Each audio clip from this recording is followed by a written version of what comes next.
Good evening everyone. So today we are going to start a poem My Mother at 66 और written by कमला दास. आज हम लोग जो poem start करने वाले हैं उसका नाम है My Mother at 66 जिसको कमला दास ने लिखा है. So first let's start with the poetess. कमला दास एक पोएटेस थी जो कि एक तमिलियन पोएटेस है. ये इन्होंने ज़्यादातर अपने पोएट्रीज़ और कहानियाँ शॉर्ट स्टोरीज सब मलयालम में लिखा है. तो ये एक साउथ इंडियन राइटर थी. इनका लाइफ स्पैन था 1934 टू 2009.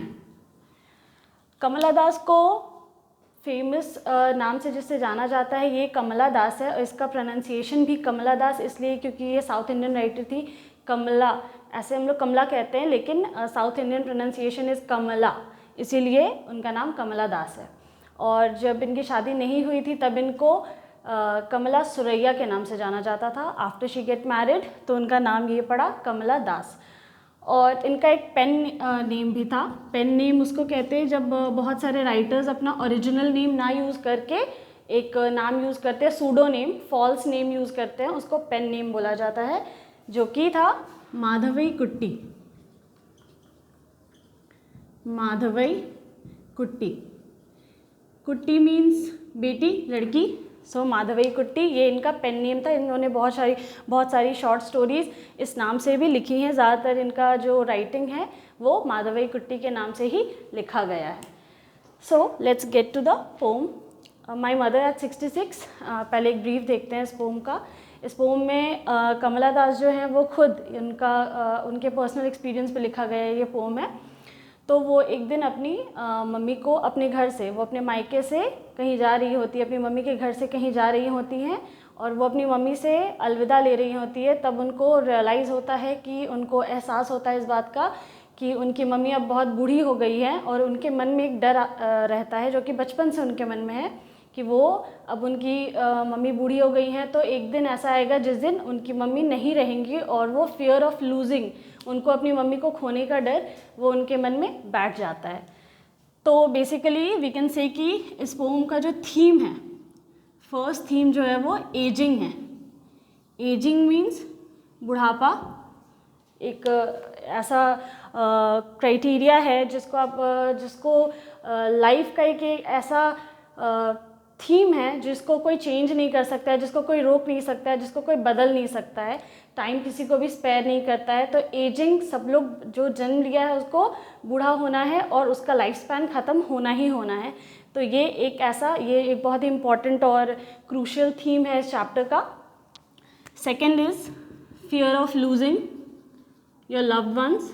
फियर ऑफ लूजिंग यानी कि किसी को, अपने को खोने का डर, सेपरेशन का डर, अपने से दूर चले जाने का डर.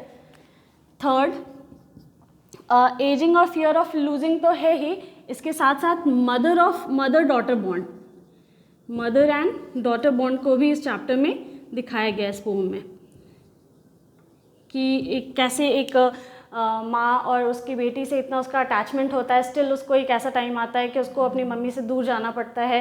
चाहे वो कोई भी सिचुएशन में वो देख रही है कि उसकी मम्मी कितनी हेल्पलेस है, स्टिल उसको अपनी मम्मी को छोड़ करके जाना पड़ रहा है. तो मदर डॉटर बॉन्ड को भी इसमें शो किया गया. So these are the basic important themes of the chapter of the poem. ठीक है, so let's get started. One more thing, one important thing about Kamala Das कि कमला दास को साहित्य अकादमी अवार्ड भी दिया गया था for her famous writing short stories and poems. ठीक है, साहित्य अकादमी अवार्ड इनके फेमस स्टोरी कलेक्शन के लिए जिसका नाम है the alphabet of lust and Padmavati the harlot. ये सारी शॉर्ट स्टोरी कलेक्शन के लिए इनको साहित्य अकादमी अवार्ड, जो कि एक लिटरेचर में बहुत ही प्रेस्टिजियस अवार्ड होता है, वो इनको दिया गया था. सो let's start. Driving from my parents' home to coaching last Friday morning, I saw my mother beside me. अभी पोम जो है वो स्टार्ट हो रहा है कि पोएटेस कमला दास जो हैं वो अपनी मम्मी के साथ कार में बैठ करके कहीं पे जा रही हैं और वो लोग कार से चल रहे हैं. That means they are driving. She is not driving, वो खुद ड्राइव नहीं कर रही हैं लेकिन वो गाड़ी में चल रही हैं अपनी मम्मी के साथ पीछे वाली सीट में बैठ करके. उनके बगल में उनकी मम्मी बैठी हुई हैं. Driving from my parents home, वो अपने मायके से, अपने पेरेंट के घर से कहाँ जा रही है, that is Cochin. May be Cochin उनका ससुराल होगा या उनका अपना घर होगा, या after marriage she must have been living here, वो शादी के बाद में भी यहाँ पे रह रही होंगी, तो वो अपने पेरेंट्स के घर से कोचिन जा रही हैं। ओके, और फ्राइडे का दिन है और वो अभी ड्राइव कर रही हैं, वो लोग दोनों रास्ते में जा रहे हैं। Doze open mouth, her face ashen like a corpse and realized with pain. Doze being D-O-Z-E, this word. Doze का मतलब होता है हल्की नींद में सोना। जैसे कार में कई लोगों को चलते चलते नींद आ जाती है, या दिन में हम लोग बैठे बैठे झपकी लेते हैं, nap is another word, nap, हल्की नींद में सोना। तो उनकी मम्मी जो है उनके बगल में बैठ करके शी इज़ डोजिंग, वो नींद में है, हल्की नींद में, लाइट स्लीप। और ऐसा लग रहा है उनके बूढ़े लोगों को देखा होगा आपने सोते हुए, जब वो सोते हैं तो उनका मुंह खुल जाता है, उनका हल्का सा मुंह उनकी मम्मी का भी खुला हुआ है, हर माउथ इज़ ओपन, वो उनके बगल में है, वो सो रही हैं हल्की नींद में और उनका मुंह जो है वो खुला हुआ है। ये जो पिक्चराइजेशन है हल्की नींद में सोना और मुंह हल्के से खुला होना, तो एक ऐसा इमेज लग रहा है जैसे कि वहाँ पे एक कॉर्प्स रखा हुआ है। Corps means dead body, corps means dead body, ऐसा लग रहा है कि वहाँ पे एक डेड बॉडी रखी हुई है। मतलब उनकी मम्मी कैसे लग रही हैं, डेड बॉडी के जैसी लग रही हैं, ठीक है।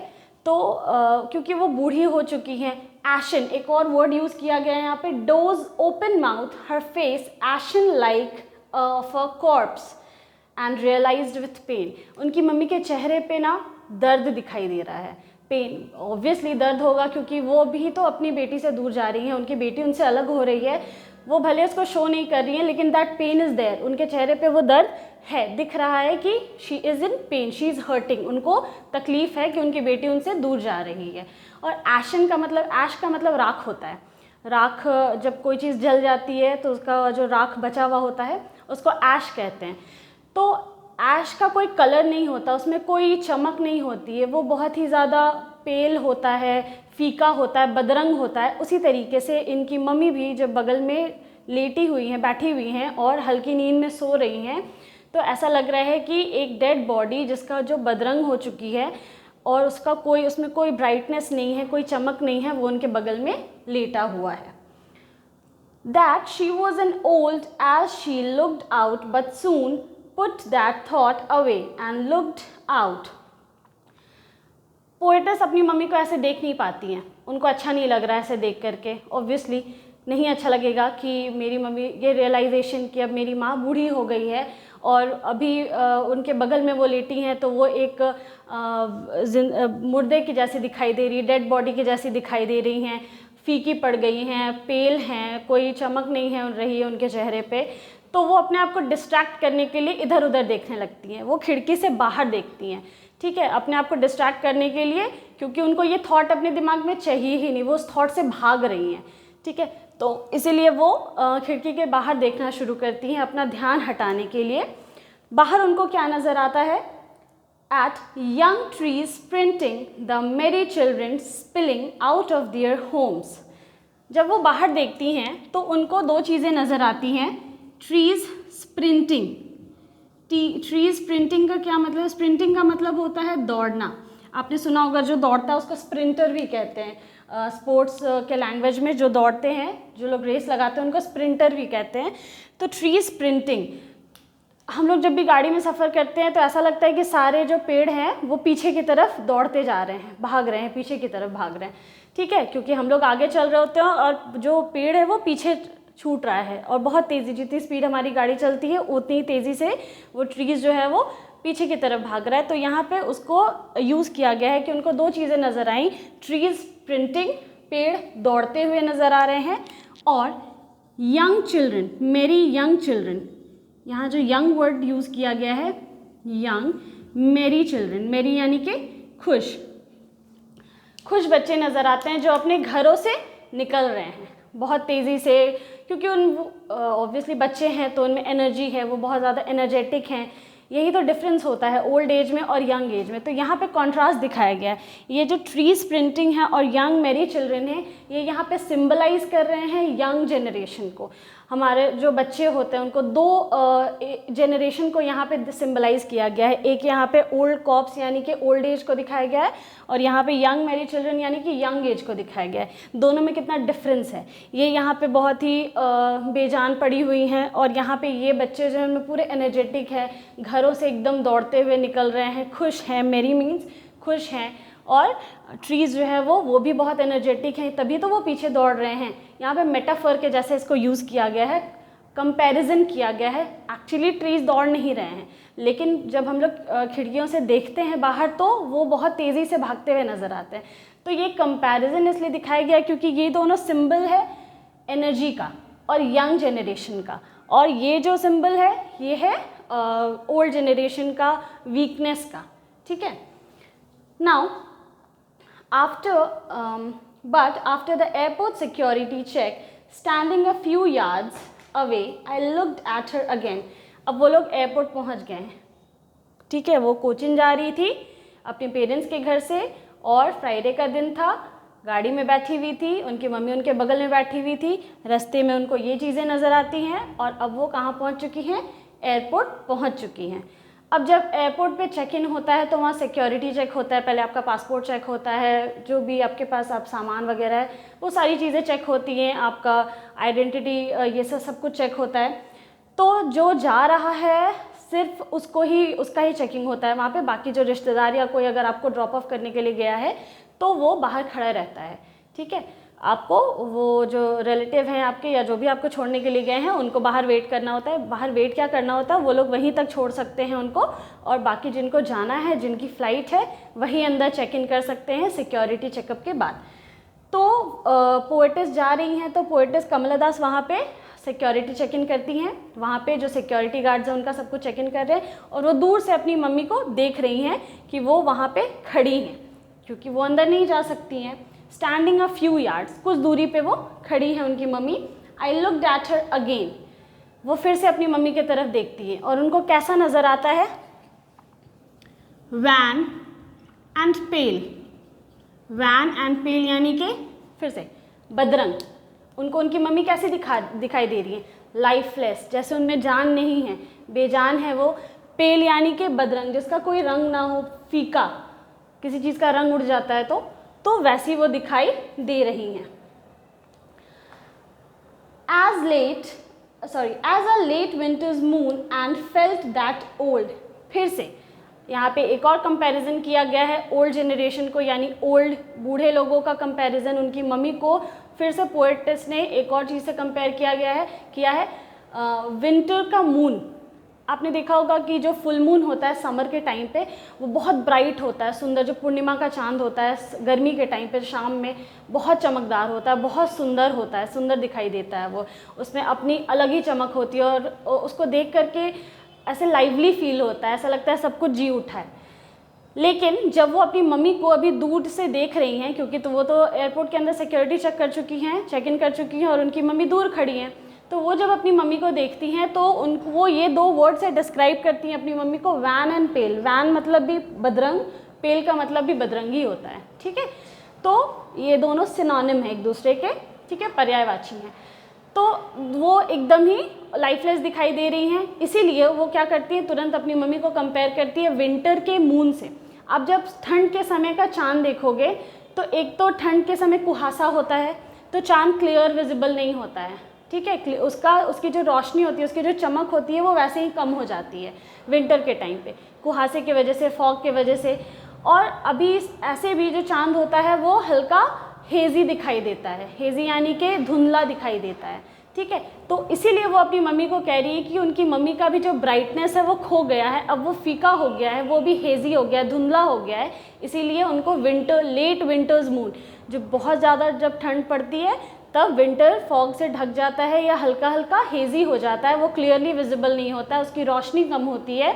इसीलिए उनकी मम्मी को भी फिर से लेट विंटर मून से कंपेयर किया गया। ये भी एक मेटाफर है। I will tell you literary devices जब मैं आपको बताऊंगी तो मैं बताऊंगी कि वहाँ पे मेटाफर कहाँ है, सिमिली कहाँ है। अभी आपसे पता जानिए कि लेट विंटर्स मून से उनकी मम्मी को कंपेयर किया गया। पहले एक कंपेरिजन था एक डेड बॉडी से, यानी कॉप्स से कंपेरिजन हुआ उनकी मम्मी का। सेकेंड कंपेरिजन हो रहा है लेट विंटर्स मून से। नाउ फेमिलियर एक माई चाइल्डहुड फियर। अच्छा, अब ये जो फेमिलियर वर्ड का मतलब होता है जाना पहचाना। फेमिलियर मतलब जाना पहचाना लगना। तो उनके मन में ये डर शायद पहले भी था। फेमिलियर एक ACHE एक वर्ड का मतलब होता है दर्द, हेडेक, स्टमक एक कहते हैं ना, तो एक वर्ड जो होता है उसका मतलब होता है पेन, दर्द। तो ये जो दर्द था ये पोएटस ने अपने बचपन में ही झेला है। उनको ये डर बचपन से ही है कि एक दिन वो ऐसा आएगा जिस दिन वो उनकी मम्मी उनके साथ नहीं रहेंगी, वो अपनी मम्मी को खो देंगी। तो ये जो डर है ना वो फेमिलियर, यानी कि आज फिर से उनको वो डर आया है, तो इसीलिए वो डर जाना पहचाना है। ये डर उनको उनके बचपन में भी हुआ करता था। माई चाइल्डहुड फियर, उनके बचपन का डर है ये कि और वो जब जब उनको ये डर होता था तो उनको पेन होता था, उनको तकलीफ़ होती थी, और वो इस थॉट को आज तक ओवरकम नहीं कर पाई हैं, उस फियर को आज तक उससे उभर नहीं पाई हैं। और आज फिर जब उनको ये पेन हुआ तो वो फेमिलियर लग रहा है, उनको जाना पहचाना लग रहा है, क्योंकि बचपन से ही उनको ये डर था कि एक दिन वो अपनी मम्मी को खो देंगी। और आज फिर जब वो अपनी मम्मी को वैसे देख रही हैं तो वो डर फिर से जाग उठा है। But all I said was, see you soon, Amma. All I did was smile and smile and smile. अब क्या होता है कि देखिए पोएटस जो है यहाँ पे अपने आप को छुपा रही हैं, अपना दर्द, अपने आप को वो ऐसा प्रिटेंड कर रही हैं वो, यानी कि वो दिखावा कर रही हैं स्ट्रॉन्ग बने रहने का, ठीक है, क्योंकि उनको पता है कि उनकी मम्मी को भी तकलीफ़ है उनसे दूर जाने का, और उनको खुद भी वो तकलीफ़ है उनसे दूर जाने का, अपनी मम्मी से दूर जाने का। लेकिन वो अपनी मम्मी के सामने ये दिखाती नहीं है, जताती नहीं है कि उनको ये ऐसा कुछ डर है या उनको तकलीफ़ हो रही है, वो इस चीज़ को छुपाने की कोशिश करती हैं। इसीलिए वो एक स्माइल के साथ हंसते हंसते मुस्कुराते हुए वो अपनी मम्मी से कुछ भी नहीं कह पाती हैं, बस इतना कहती हैं कि आई सेड वॉज, उन्होंने सिर्फ इतना कहा, सी यू सून अम्मा, मैं फिर तुमसे मिलूँगी अम्मा। ऑल आई डिड वॉज, और सिर्फ वो इतना ही कर पाएँ कि वो मुस्कुराती रही, मुस्कुराती रही, मुस्कुराती रही, क्योंकि एक अच्छी चीज़ है, उन्होंने अपनी मम्मी को मुस्कुराते हुए अलविदा कहा। यहाँ आप कह सकते हैं कि पोएटस होपफुल हैं, उनमें आशा है कि उनको डर भी है कहीं ना कहीं कि हो सकता है कि वो ये उनकी मम्मी से उनकी आखिरी मुलाकात है, क्योंकि वो बहुत बूढ़ी हो चुकी है, 66 ईयर्स की हैं वो, ठीक है। तो ये, और जैसी उनकी हालत है, जितनी वो बूढ़ी हो चुकी है, जैसी वो दिखाई दे रही हैं, वीक, पेल, बदरंग दिखाई दे रही हैं, तो शायद ऐसा हो सकता है कि वो उनसे दोबारा ना मिल पाएँ। ये भी डर है पोएटस को, लेकिन साथ ही साथ वो एक सेंटेंस में एक लाइन ऐसा है जो वो कहती हैं जिससे ये दिखता है कि पोएटस होपफुल भी हैं, उनमें आशा है कि वो ऑप्टिमिस्टिक है कि मैं तुमसे मिलूँगी माँ, सी यू सून, मैं तुमको फिर मिलूँगी, मैं तुमसे फिर तुमको देखूँगी, ठीक है। और इसीलिए वो अपनी मम्मी को अलविदा कहती हैं और मुस्कुराते हुए अलविदा कहती हैं, जबकि उनको कहीं ना कहीं ये डर है कि वो शायद अब अपनी मम्मी से नहीं मिल पाएंगे, क्योंकि ओल्ड एज में कोई नहीं जानता है कि कब क्या हो जाए, कब बूढ़े लोग इतने वीक हो जाते हैं कि बहुत सारे तकलीफ़ हो जाती है उनको, बहुत सारी बीमारियां हो जाती हैं, कुछ लोग स्ट्रांग होते हैं तो कोप अप कर लेते हैं, कुछ नहीं कर पाते हैं, और बहुत सारे ऐसे होते हैं कि अपने बच्चों के साथ नहीं रह पाते तो ऐसे ही वीक हो जाते हैं। बुढ़ापे में द मेन थिंग इज़ कि आप पेरेंट्स एक्सपेक्ट करते हैं कि उनके बच्चे उनके आसपास रहें। आप ये चीज़ नोटिस करना कि जो भी ऐसे बूढ़े लोग होते हैं जिनके बच्चे उनके साथ होते हैं, रादर दैन जो ऐसे पेरेंट्स होते हैं जिनके बच्चे नहीं रहते हैं उनके साथ, तो उनका जो लाइफ स्पैन होता है दोनों में, बच्चों के साथ रहने वाले का लाइफ स्पैन ज़्यादा होगा और इनका कम होता है, क्योंकि ये लोग बोलते नहीं हैं, कभी अपने बच्चे को चाहते नहीं है कि मैं अपने बच्चे के सक्सेस में रुकावट बनूं, इसलिए कभी वो उनको मना नहीं करते कि नहीं तुम बाहर पढ़ाई करने मत जाओ या तुम बाहर नौकरी करने मत जाओ, ये खुद अकेले रह लेते हैं। लेकिन कहीं ना कहीं उनके मन में ये दर्द होता है कि काश मेरा बच्चा मेरे से दूर नहीं जाता। तो ये जो चीज़ है दोनों में कि एक ओल्ड इंसान ऐसा है जो अपने पेरेंट्स के साथ, अपने बच्चों के साथ रह रहा है, तो उसका लाइफ स्पैन थोड़ा ज़्यादा होता है, क्योंकि वो खुश रहता है, लाइवली होता है, थोड़ा एनर्जेटिक होता है, और क्योंकि उसको ये डर होता है कि पता नहीं मेरे आखिरी समय में मेरा बच्चा मेरे साथ होगा या नहीं होगा। उसको ये डर नहीं है क्योंकि उसके बच्चे उनके साथ हैं, और जिसके साथ नहीं हैं तो उनके पास ये डर होता है हमेशा कि पता नहीं आखिरी समय में मैं अपने बच्चों से मिल भी पाऊँगा या नहीं, या पाऊँगी या नहीं। तो शायद ये डर पोएटस को भी है और पोएटस की मम्मी को भी है कि ये उनकी आखिरी मुलाकात है, इसके बाद वो लोग एक दूसरे से मिल पाएंगे या नहीं, अलविदा कह पाएंगे या नहीं। लेकिन स्टिल पोएटेस बहुत ही उम्मीद के साथ अपनी मम्मी को अम्मा, साउथ इंडिया में माँ को अम्मा कहते हैं, तो वो कहती हैं सी यू सून अम्मा, मैं तुमसे फिर मिलूँगी अम्मा, और वो स्माइल के साथ, हालांकि वो टीयरफुल हैं, वो रो रही हैं, वो पेन है उनके अंदर, ठीक है, उनको डर भी है, लेकिन स्टिल वो प्रिटेंड करती हैं, वो दिखावा करती हैं कि वो स्माइल कर रही हैं। So this was the whole poem. तो मैंने जैसे कि बताया आपको, एजिंग दिखाया गया है कि ओल्ड एज किस तरीके से, टाइम किसी को स्पेयर नहीं करता है, किसी को छोड़ता नहीं है। जिसका भी जन्म हुआ है एक दिन ऐसा आएगा कि एजिंग के वजह से उसका डेथ होना है, ठीक है, एज। दूसरा फियर ऑफ लूजिंग, अपने को खोने का डर, अपने से दूर जाने का डर, सेपरेशन का डर। Then mother daughter bond, mother daughter bond को आप देख ही रहे हैं कि अम्मा और कमला दास दोनों एक दूसरे से दूर जा रहे हैं, दोनों एक अपने अपने दर्द को छुपा रहे हैं, दोनों को डर है एक दूसरे से ना मिल पाने का, दूर जाने का, लेकिन ये बॉन्ड जो है वो कितना स्ट्रॉन्ग है वो भी यहाँ पे दिखाई दे रहा है। नाउ इस पोएम में कुछ कुछ लिटरेरी डिवाइस को डिस्कस किया गया है, जैसे कि द फर्स्ट वन इज, मैंने आपको बताया कि सिमिली और मेटाफर, कंपैरिजन के लिए यहाँ पे बहुत सारा कंपैरिजन आपने देखा होगा इस पोम में। तो पहला कंपैरिजन जो है वो सिमिली है। सिमिली आई होप आपको पता होगा, अगर नहीं पता है तो सिमिली का मतलब होता है डायरेक्ट कंपैरिजन। किसी चीज़ को अगर हम लोग डायरेक्टली कंपेयर करते हैं, डायरेक्ट कंपैरिजन जैसे एज और लाइक लगा के जब कंपैरिजन होता है, दो वर्ड इसमें बहुत कॉमन होते हैं, जस्ट लाइक और एज, ठीक है। Strong as a tiger, strong as a bull, ठीक है, या फियरलेस एज अ टाइगर, तो एज, लाइक, ये सब वर्ड जब यूज़ करते हैं तो डायरेक्ट कंपैरिजन होता है। एक बुल के जितना स्ट्रॉन्ग होना और एक शेर के जितना निडर होना, तो ये जब लाइक और डायरेक्ट कंपैरिजन जब होता है तो उसको सिमिली कहते हैं। अब आप यहाँ पे दो लाइन देखिए जहाँ पे डायरेक्ट कंपैरिजन किया गया है, यूज़ किया गया है, उसको लिटरेरी डिवाइस कहते हैं। फर्स्ट इज सिमिली, तो पहला जो लिटरेरी डिवाइस है वो है she was as old as, उतनी बूढ़ी थी वो कि जैसे कि वो कॉप्स के जैसी दिखाई दे रही थी, डेड बॉडी के जैसी दिखाई दे रही थी। शी वॉज एज ओल्ड, उतनी बूढ़ी, एक्चुअली तो वो डेड कॉप्स नहीं थी, वो एक मुर्दा तो थी नहीं वो, लेकिन उनको यहाँ मुर्दे से कंपेयर किया गया, वो वैसी दिखाई दे रही थी, तो एज लगा के कंपैरिजन किया गया है, इसीलिए दैट इज कॉल्ड सिमिली, ठीक है, यहाँ पे सिमिली का यूज़ किया गया है। Now the second one is as a late winter's moon. मैंने आपको सेकेंड कंपैरिजन दिखाया था, लेट विंटर्स मून, ठीक है। मैंने आपको बताया कि पोएटेस ने अपनी मम्मी को कंपेयर किया था कि वो विंटर का जो मून होता है वो हेजी होता है, उसमें कोई चमक नहीं होती है, ब्राइटनेस नहीं होता है, ठीक है। तो यहाँ पे भी एज लगा के कंपैरिजन किया गया, इसीलिए सिमिली की कैटेगरी में आ रहा है ये कंपैरिजन, ठीक है। तो दो जगह पे हमने देखा, एज अ कॉप्स और as a late winter's moon, ये दोनों जगह पे सिमिली का यूज करके कंपैरिजन किया गया है। Now the second one is metaphor.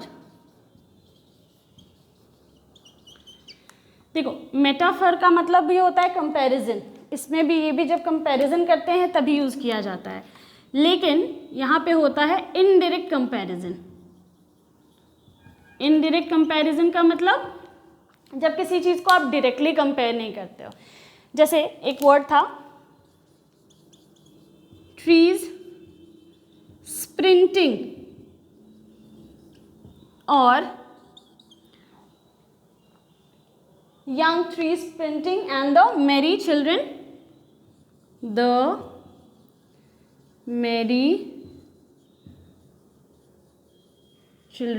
spilling। देखो ट्री स्प्रिंटिंग, ट्रीज क्या दौड़ सकता है? नहीं दौड़ सकता है, लेकिन यहाँ पे स्प्रिंटर से कंपेयर किया गया, स्प्रिंटर के साथ उसको कंपेयर करके दिखाया गया कि पेड़ कैसे भाग रहा है, तो एक स्प्रिंटर के जैसा भाग रहा है ना, स्प्रिंटिंग, भागना, बहुत तेज भागना। द मेरी चिल्ड्रन स्पिलिंग, स्पिलिंग का मतलब होता है बहना, जब ज़ोर से, जैसे पानी कैसे झटके से बहती है, अगर हम लोग नल खोल दें अचानक या कोई पाइप फट जाता है तो सडनली कैसे पानी निकलने लगता है, वैसे ही जो बच्चे थे वो अपने अपने घरों से उसी तरीके से स्पिल कर रहे थे, निकल रहे थे। तो यहाँ पे बच्चों को पानी के जैसे बहाव जो होता है उससे कंपेयर किया गया है इन खुश बच्चों का, ठीक है, जो बच्चे बहुत खुश हैं अपने अपने घरों से, ये वैसे निकल रहे हैं। और जो ट्रीज़ है वो इतनी तेज़ दौड़ रहे हैं, स्प्रिंटिंग, ठीक है, ये जो वर्ड यूज़ किया गया है ये इसीलिए यूज़ किया गया है। ऑलराइट, तो यहाँ इनडायरेक्ट देखो आप, यहाँ पे ना एज लगा है ना लाइक लगा है, स्टिल कंपैरिजन है, ठीक है, स्टिल वहाँ पे कंपैरिजन किया गया है, मतलब एक दूसरे से उसको तौला गया है उससे, ठीक है। और यहाँ पे लाइक और एज लगा के कंपैरिजन किया गया है, तो दोनों में ही कंपैरिजन है, लेकिन डिफरेंस बस इतने का है। ये आपको पोम में कभी भी हो सकता है, क्वेश्चन में पूछा जा सकता है कि कौन सा मेटाफोरिक डिवाइस इसमें, सॉरी कौन सा लिटरेरी डिवाइस इसमें यूज़ किया गया है, ठीक है, like that. Now the next one is alliteration. Alliteration का मतलब होता है सेम साउंड का यूज होना, ठीक है। थर्ड इज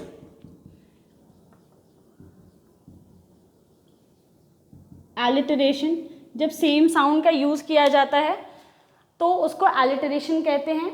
जैसे कि यहाँ पे आप लास्ट लाइन में आ जाइए, I said was see you soon. I said see you soon. Said see soon. Same sound use किया गया है, repeat है so, तो that is called alliteration. I said see you soon, है ना, same sound। और उसके बाद फिर एक और है repetition। देखो सबसे जो लास्ट लाइन है उसमें repetition किया गया है, all I did was smile and smile and smile, same word he repeat कर दिया गया। इसमें दोनों में डिफरेंस समझना, इसमें सेम साउंड को रिपीट किया गया है।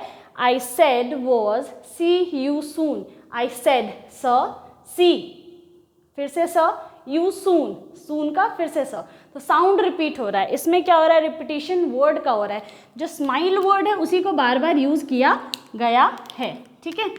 All I did was smile and smile and smile, okay, तो स्माइल स्माइल स्माइल 3 बार यूज़ किया गया है, इसीलिए ये रिपीटिशन है।